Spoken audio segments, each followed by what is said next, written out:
प्रिय भक्तों, आप सभी को हरियाली तीज की बहुत बहुत शुभकामनाएं। प्रिय भक्तों, मैं आपको सुनाने जा रही हूँ हरियाली तीज की वह पावन कथा जिसमें छिपा है माँ पार्वती का अमर प्रेम और हर स्त्री के सौभाग्य का मधुर रहस्य। प्रिय भक्तों, यह कहानी सिर्फ कथा नहीं, यह है प्रेम, तपस्या और सौभाग्य का उत्सव। श्रावण का महीना था। पर्वतों से उतरती शीतल हवाओं में हरियाली की महक थी। आकाश में बादलों की रवानगी थी और धरती माँ अपने सबसे सुंदर रूप में मुस्कुरा रही थी। हर दिशा में वेदना और विरह में डूबी स्त्रियां अपने प्रिया की प्रतीक्षा में, हाथों में मेहंदी, आंखों में सपने और हृदय में भक्ति लिए हरियाली तीज का व्रत कर रही थी। उसी समय कैलाश पर्वत पर माता पार्वती अपने महादेव के संग थी, लेकिन उनका मन एकदम शांत नहीं था। उन्हें याद आ रहा था वो समय जब उन्होंने अपने शिव को पाने के लिए कितने जन्मों की तपस्या की थी। उनकी सखियां सावन के गीत गा रही थी, झूले झूल रही थी, लेकिन पार्वती जी ध्यान मग्न थी। उनकी सखी मंजरी पास आई और बोली, देवी, आज तो हरियाली तीज है, आपने कोई श्रृंगार नहीं किया, ना झूला झूला, ना गीत गाए, क्या बात है? पार्वती मुस्कुराई, बोली, मंजरी, तुम नहीं जानती इस हरियाली तीज की कथा मेरे जीवन की आत्मा है। यही तो वह दिन था जब मेरे तप से प्रसन्न हो मेरे शिव ने मुझे अपनी अर्धांगिनी के रूप में स्वीकार किया था। यही तो वो घड़ी थी जब सावन की एक हरियाली तीज की रात मेरी आत्मा में शिव का प्रत्यक्ष दर्शन हुआ था। मंजरी आश्चर्य से देख रही थी। माता, क्या वो कथा आप हमें सुनाएंगी? वो कथा जो किसी को नहीं मालूम है। पार्वती जी ने मंद स्मित मुस्कान दी और कहा, हाँ सुनाऊंगी, क्योंकि हर स्त्री को जानना चाहिए प्रेम क्या होता है, प्रतीक्षा क्या होती है और श्रावण की हरियाली तीज का महत्व क्या होता है। और तब माता पार्वती ने आरंभ की वो दिव्य कथा जो नदियों की तरह बहती है, कोयल की तरह मधुर है और फूलों की तरह कोमल। प्रिय भक्तों, अब मैं आपको ले चलती हूँ उस जन्म में जब माता पार्वती ने 108वीं बार जन्म लिया, एक छोटे से पर्वतीय गांव में, जहाँ हर दिशा में हरियाली थी, नदियाँ कल कल करती बहती थी और आकाश सावन की गहराई में डूबा रहता था। उस गांव में एक अत्यंत साध्वी और धार्मिक स्त्री ने एक कन्या को जन्म दिया। उस कन्या का नाम रखा गया हेमा। हेमा जो स्वयं पार्वती जी का 108वां अवतार थी, लेकिन उन्हें खुद इस बात की स्मृति नहीं थी। वो बचपन से ही अत्यंत शांत, विनम्र और प्रकृति से प्रेम करने वाली बालिका थी। जब अन्य बालिकाएं खेलों में मग्न होती, हेमा एक वृक्ष के नीचे बैठकर ध्यान करती। उन्हें हमेशा लगता जैसे कोई उन्हें पुकार रहा है, कोई जो बहुत दूर है लेकिन आत्मा के अत्यंत समीप है। श्रावण आया, हर दिशा हरी हो गई, लड़कियां झूले डालने लगी, लोक गीतों की गूंज गली गली में थी और उस वर्ष की हरियाली तीज हेमा के जीवन की सबसे महत्वपूर्ण तीज बनने वाली थी। उस सुबह हेमा की माँ ने कहा, बेटी, आज हरियाली तीज है, आज व्रत करना, श्रृंगार करना, झूला झूलना और भगवान शिव से अपने लिए अच्छा वर मांगना। हेमा मुस्कुराई, उनकी आंखों में कोई और ही चमक थी। उन्होंने कहा, माँ, मैं व्रत तो रखूंगी पर शिव से कुछ नहीं मांगूंगी। मैं तो बस उन्हें अपने मन में देखना चाहती हूँ, उनसे मिलना चाहती हूँ। उनकी माँ ने स्नेह से माथा चूमा और बोली, तू अजीब बातें करती है हेमा, पर बहुत प्यारी लगती है। उस दिन हेमा ने उपवास किया, अपने हाथों से मिट्टी का शिवलिंग बनाया, बेलपत्र, पुष्प और जल से पूजा की। लेकिन जब संध्या हुई और चंद्रमा आकाश में निकला, तब कुछ अद्भुत घटित हुआ। बादलों के बीच में चंद्रमा की दुधिया रोशनी जब धरती पर पड़ी तो शिवलिंग पर प्रकाश पड़ते ही वह धीरे धीरे चमकने लगा और उसी क्षण एक शांत दिव्य सघन सुगंध से वातावरण भर गया। हेमा की आंखें बंद थी और उनके मन में शिव का नाम था। और फिर अचानक उनका मन इतना शांत हुआ जैसे वर्षों की तपस्या पूरी हुई हो, जैसे अंदर से कोई कह रहा हो, हे माँ, अब तुम्हारा शिव आ गया है। जब उन्होंने आंखें खोली, सामने कोई नहीं था, बस झूले पर रखा था एक रुद्राक्ष का हार और एक पत्र जिसमें लिखा था, हे पार्वती, अब और प्रतीक्षा नहीं, मैं स्वयं आ रहा हूँ। हरियाली तीज के इस पावन दिन जब प्रकृति खिलती है, तब मेरे जीवन में तुम पूर्ण रूप से खिली हो। तुम्हारा शिव। हेमा की आंखों से आंसू बहने लगे, लेकिन वो आंसू प्रेम के थे। वर्षों की तपस्या, 107 जन्मों की यात्रा, हर श्रावण में किए गए व्रत, सब इस एक पत्र में समा गए थे। उस रात उन्होंने स्वप्न में शिव को देखा। शिव बहुत शांत थे, हिमालय से भी अधिक शीतल और प्रेम से भरे हुए। उन्होंने हेमा से कहा, अब तुम्हारे समर्पण का समय पूर्ण हुआ, अब मैं तुम्हें अपने साथ ले जाऊंगा। इस बार के हरियाली तीज पर हमारा पुनर्मिलन होगा, इस पृथ्वी पर, इस जीवन में। और अगले दिन गांव में एक साधु आया, रुद्राक्षधारी कमंडल उठाए, नंगे पैर, भस्म लेपित शरीर, और आते ही सबसे पहले पूछा, हेमा कहाँ है? सब स्तब्ध, पर हेमा मुस्कुराई। उसकी आत्मा जान चुकी थी, शिव आ गए हैं। गांव में जैसे ही वह साधु आए, हर कोई उनके तेज और शांति को देखकर स्तब्ध रह गया। उनकी आंखों में सौम्यता थी, मुख पर एक गहन मुस्कान और ललाट पर त्रिपुंड भस्म। वो कोई साधारण साधु नहीं थे, वे स्वयं महादेव ही थे, जिन्होंने पार्वती रूपी हेमा को पाने के लिए इस बार मनुष्य रूप लिया था। गांव की स्त्रियां उनके पास आई, उन्हें प्रणाम किया और पूछा, आप किसे ढूंढ रहे हैं? महादेव ने शांत स्वर में कहा, जिसने इस सावन की हरियाली तीज पर सबसे पवित्र प्रेम से भरा मेरा व्रत किया है, जो 107 जन्मों से मुझे पाने को तप कर रही है, मैं उसी को अपना अर्धांगिनी बनाने आया हूँ। मैं हेमा को ढूंढ रहा हूँ। जब यह वाक्य गांव भर में पहुँचा, हर कोई चकित रह गया, कोई बोल ना सका। लेकिन हेमा जो भीतर कुटिया में ध्यान में थी, जैसे उनकी आत्मा ने वो स्वर सुन लिया हो, वे बाहर निकली, शांत मन, झुकी हुई दृष्टि और हाथों में वही रुद्राक्ष का हार जो उन्हें झूले पर मिला था। महादेव की दृष्टि हेमा पर पड़ी और दोनों की आंखें जैसे युगों बाद एक दूसरे को देख रही थी। वो दृष्टि मौन थी, पर उसमें प्रेम का ऐसा सागर था जो शब्दों में न समा सके। गांव की सबसे वृद्ध स्त्री आगे बढ़ी और बोली, हे देव, आप तो साधु हैं, आप इस कन्या को पत्नी बनाना चाहते हैं। महादेव ने प्रेम से कहा, मैं साधु हूँ क्योंकि मोह से परे हूँ, पर हेमा का प्रेम ऐसा है जो मुझे भी बांधता है। यह केवल विवाह नहीं, सृष्टि की पूर्णता है। हेमा ने तब अपना सिर झुकाया और कहा, प्रभु, मैंने आपको मांगा नहीं, केवल पूजा की, आप आ गए, यही मेरे जीवन की पूर्णता है। और फिर वही उसी गांव की हरियाली से भरी भूमि पर सावन की हरियाली तीज के दिन शिव और हेमा का विवाह हुआ। झूले पर नहीं, बल्कि वृक्षों की शाखाओं पर आम्रपत्र झूल रहे थे।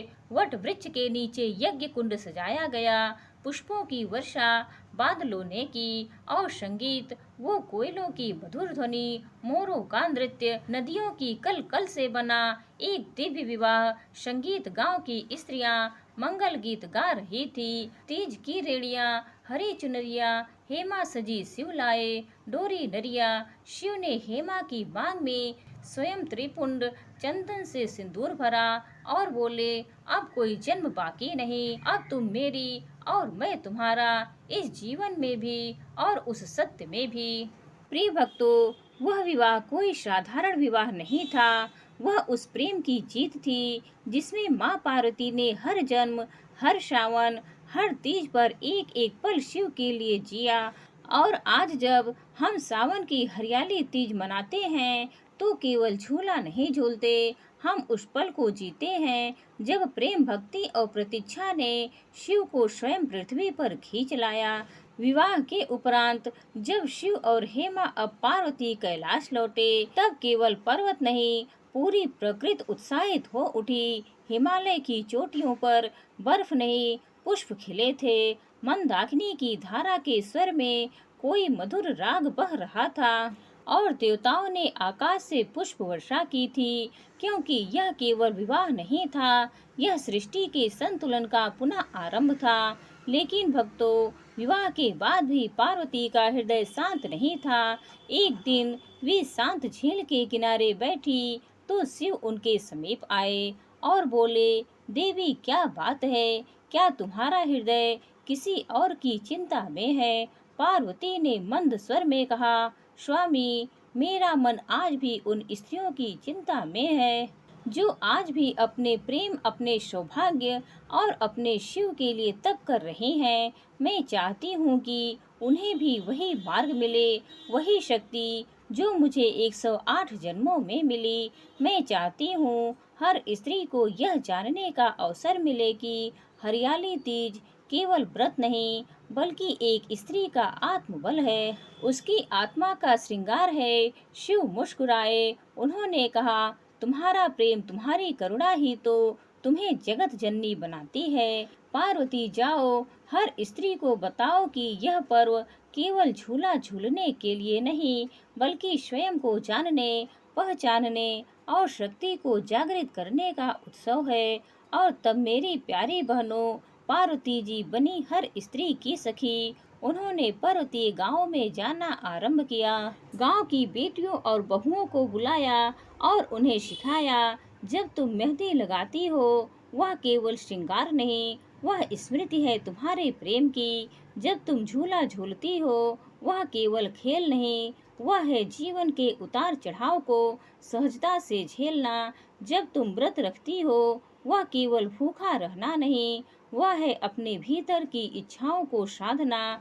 और जब तुम हरियाली तीज पर शिव का नाम लेती हो, तो तुम केवल ईश्वर को नहीं, स्वयं को भी पा लेती हो। एक स्त्री जो जीवन में टूटी हुई थी, जिसने प्रेम खोया था, जिसने पीड़ा देखी थी, वो पार्वती की बातों को सुनकर फिर से खिल उठी। हर तीज पर पार्वती खुद स्त्रियों के संग झूला झूलती, सखियों की तरह उनके संग गाती, ऊंच झूला झूले राधा रानी, नीचे से देखे श्याम बिहारी। पार्वती ने स्वयं तीज के लिए 4 बातें अनिवार्य की। पहला, हरियाली, क्योंकि यह जीवन की नवीनता का प्रतीक है। दूसरा, व्रत, ताकि स्त्री आत्मबल से जुड़ सके। तीसरा, मेहंदी और श्रृंगार, जिससे वह अपने अस्तित्व पर गर्व करे। चौथा, झूला और गीत, जिसमें प्रेम, उल्लास और स्त्री संग एक साथ पनपे। और तभी से हरियाली तीज केवल एक पर्व नहीं, एक परंपरा बन गई। हर साल सावन में जब बादल गरजते हैं, जब कोयल गाती है, जब हवा में शोधापन होता है, तब स्त्रियां इस दिन को मनाती हैं, पर जानती कम ही हैं कि इसके मूल में स्वयं पार्वती का नारित्व छिपा है। तो भक्तों, कथा अब उस मधुर मोड़ पर आ पहुंची है, जहां हर स्त्री की आत्मा सजीव हो उठे। श्रावण अपने पूर्ण रूप में था, नदियां उमड़ रही थी, स्त्रियां गीतों में खोई थी। और ऐसे ही एक दिन हिमालय की एक पवित्र घाटी में, जहां वृक्ष भी मौन होकर कथा सुनते थे, वहां पार्वती जी ने अपने सखियों को बैठाया। चंदन की महक, बेल पत्रों की छाया और झरनों के मधुर स्वर के बीच उन्होंने कहा, आज मैं तुम्हें वह व्रत विधि सुनाने जा रही हूँ जो मुझे 108 जन्मों में मिली, जिससे मेरा प्रेम पूर्ण हुआ, मेरी तपस्या फलीभूत हुई और मैं शिव को प्राप्त कर सकी। यह विधि केवल अनुष्ठान नहीं है, यह आत्मा की पराकाष्ठा है। जो स्त्री इस भाव से यह व्रत करे, उसका जीवन प्रेम से भर जाएगा। और तब सखियां शांत हो गई, पक्षियों का कलरव थम गया, वायु थम थम के बहने लगी और पार्वती जी की बाड़ी से निकली हरियाली तीज की मूल व्रत विधि, जो केवल उन्हीं बहनों को दी जाती है जो अपने प्रेम और आत्मा दोनों को एकाकार करना चाहती थी। इस व्रत को केवल शिव को पाने के लिए मत करो, बल्कि अपने भीतर शिव तत्व को जागृत करने के लिए करो। जब तक स्त्री स्वयं को नहीं जानती, वो प्रेम को पूर्णता नहीं दे सकती। यह व्रत स्वयं को शिवमय बनाने का पर्व है। सुबह जल्दी उठकर स्नान करो। नदी, कुएं या वर्षा का जल मिले तो वही उत्तम है। फिर एकांत में बैठो, आंखें बंद कर लो और मन में शिव को एक दीप की तरह जलाओ। कोई मंत्र नहीं, कोई विधि नहीं, बस ओम नमः शिवाय यह जपते रहो। मन ही मन संकल्प लो, हे त्रिलोचन, हे नीलकंठ, मैं आज स्वयं को भक्ति में समर्पण करती हूँ। मेरे भीतर की पार्वती आप तक पहुँचने को उत्सुक है। मेरी साधना को स्वीकार करो। तीज का श्रृंगार केवल रूप के लिए नहीं है, यह आत्मा के उत्थान का उत्सव है। मेहंदी लगाओ, चूड़ियाँ पहनो, बिंदी सजाओ, लेकिन हर वस्तु लगाते हुए एक प्रार्थना बोलो, जैसे मैं सजी हूँ वैसे मेरा मन भी सजे। केवल शिव के प्रेम के लिए मिट्टी या शुद्ध जल से शिव पार्वती की मूर्ति बनाओ। उन्हें बेलपत्र, फल, गुलाब और तुलसी अर्पित करो। फिर एक दीपक जलाओ और धीमे स्वर में यह गान करो, तेरी हरियाली में मेरा सौंदर्य छलके, तेरे नाम में मेरा मन पलके। शिव मेरे तू, जो बोले मेरा जीवन वही छलके। झूला झूलो बहनों, लेकिन झूला केवल रस के लिए नहीं। हर बार जब झूला ऊपर जाए, कहो मैं अपने जीवन के दुखों से ऊपर जा रही हूँ। जब नीचे आए, कहो अब मैं सादगी से धरती को चूम रही हूँ। गीत गाओ अपने हृदय से, वहाँ कोई नियम नहीं, वहाँ कोई प्रेम नहीं। संध्या के समय चंद्रमा निकलते ही शिव को जल अर्पण करो और आंखें मूंद कर कहो, हे भोलेनाथ, मैंने केवल प्रतीक्षा की, मांग नहीं। मैंने केवल पूजा की, व्यापार नहीं। मैंने केवल प्रेम किया। अब तुम्हारा होना न होना मेरे हृदय को बदल नहीं सकता। जब पार्वती ने यह विधि सुनाई, उनकी सभी सखियां रो पड़ी, लेकिन वो आंसू धूप के नहीं थे, वो स्वयं को पाने के आंसू थे। हर स्त्री जैसे अपने भीतर एक नई पहचान देख रही थी। और तभी आकाश से धीमी वर्षा होने लगी। श्रावण की हर बूंद जैसे कह रही थी, अब हर स्त्री स्वयं पार्वती है और उसका प्रेम, उसकी शक्ति हरियाली तीज का उत्सव बन गया है। तो भक्तों, श्रावण बीत रहा था। पर्वतों से उतरती वर्षा की धाराएं गांव को जीवन दे रही थी। हर दिशा में हरियाली ही हरियाली थी और उसी हरियाली में कहीं दूर एक साधारण स्त्री अपने जीवन की सबसे गहरी पीड़ा के बीच जी रही थी। उस स्त्री का नाम था मैना। मैना का जीवन कभी सुगंधित था, एक प्रेमिल पति, दो प्यारे बच्चे, एक सुंदर घर। पर जब से उनके पति पर व्यापार में भारी घाटा हुआ, वो धीरे धीरे घर छोड़कर दूर कहीं चला गया। मैना अकेली पड़ गई, दो बच्चों के संग, और गांव की नजरों में केवल एक उपेक्षित स्त्री बनकर रह गई।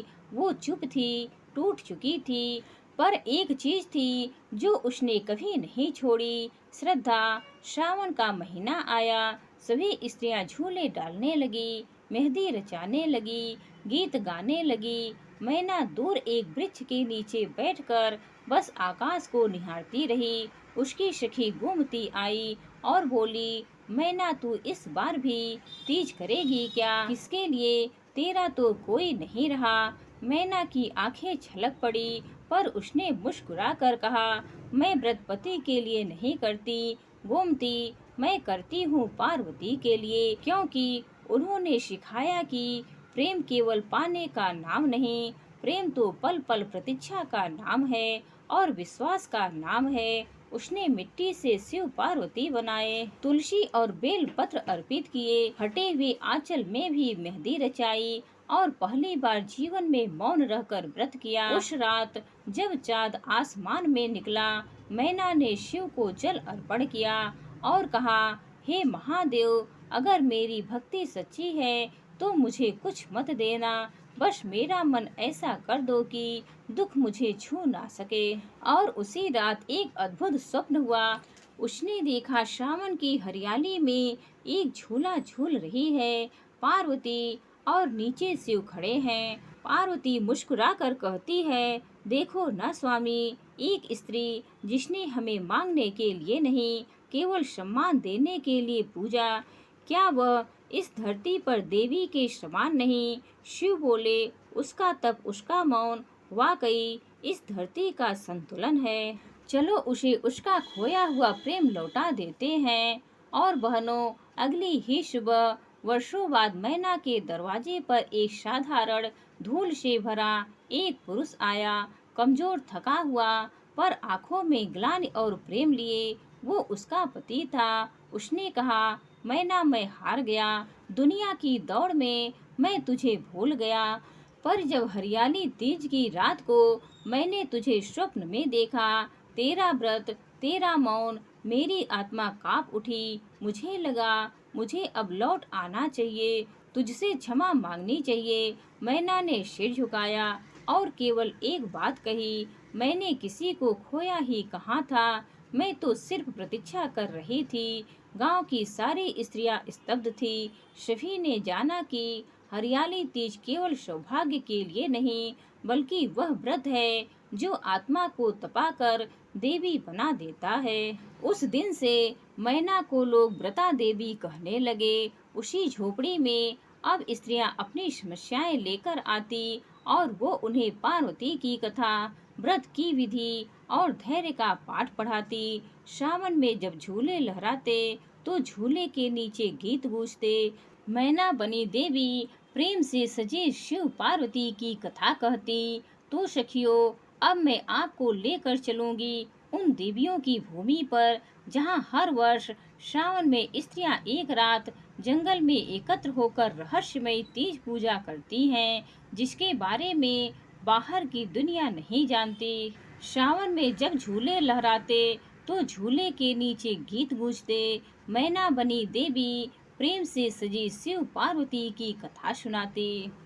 प्रिय भक्तों, जैसे जैसे श्रावण की घटाएं और घनी होती गई, जंगल की हरियाली और भी सजीव लगने लगी। वह वन जहां पार्वती माँ ने तप किया था, अब देवी देवताओं के स्पर्श से और पवित्र हो चुका था। एक दिन जब रात्रि में चंद्रमा बादलों की होठ से झांक रहा था और संपूर्ण वन चांदनी में नहा रहा था, वहीं एक दिव्य दृश्य घटित हुआ। शिव शंकर जो कैलाश पर ध्यान मग्न रहते हैं, उन्हें अचानक एक दिव्य प्रकाश ने जागृत किया। वह प्रकाश कोई और नहीं, स्वयं नारद मुनि का था।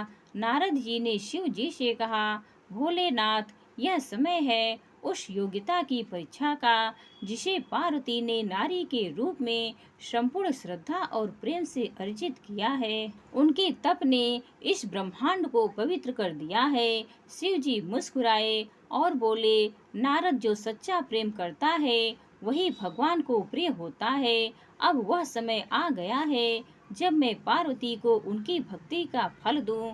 अगले दिन पार्वती माँ व्रत से थकी तो थी, पर उनकी आंखों में शिव के प्रति अपार प्रेम और विश्वास था। उन्होंने रात्रि के अंतिम प्रहर में जल चढ़ाकर शिवलिंग की पूजा की और वहीं बेल पत्रों से शिव का नाम लिखकर प्रार्थना करती रही।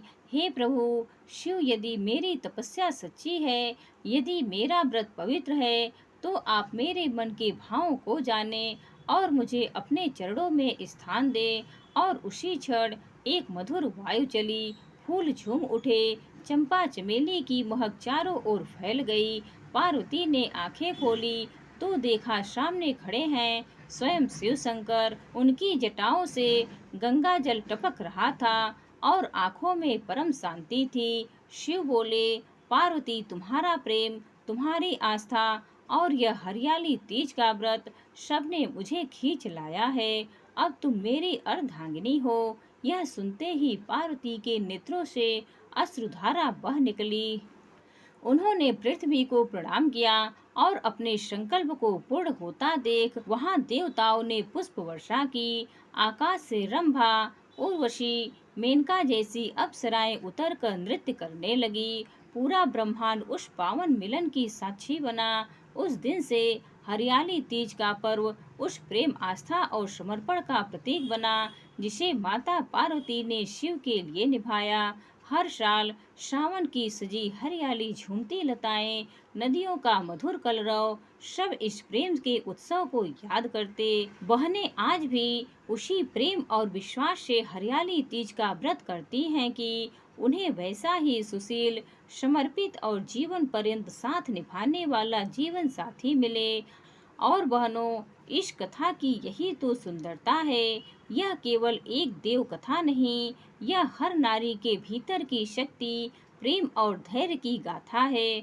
हमारी पार्वती माँ ने यह सिद्ध किया कि प्रेम यदि सच्चा हो तो वह स्वयं भगवान को आकर्षित कर सकता है। तो भक्तों, पार्वती माँ का यह व्रत आज भी हम सभी बहनों के जीवन में प्रेरणा की दीप शिखा बनकर जल रहा है।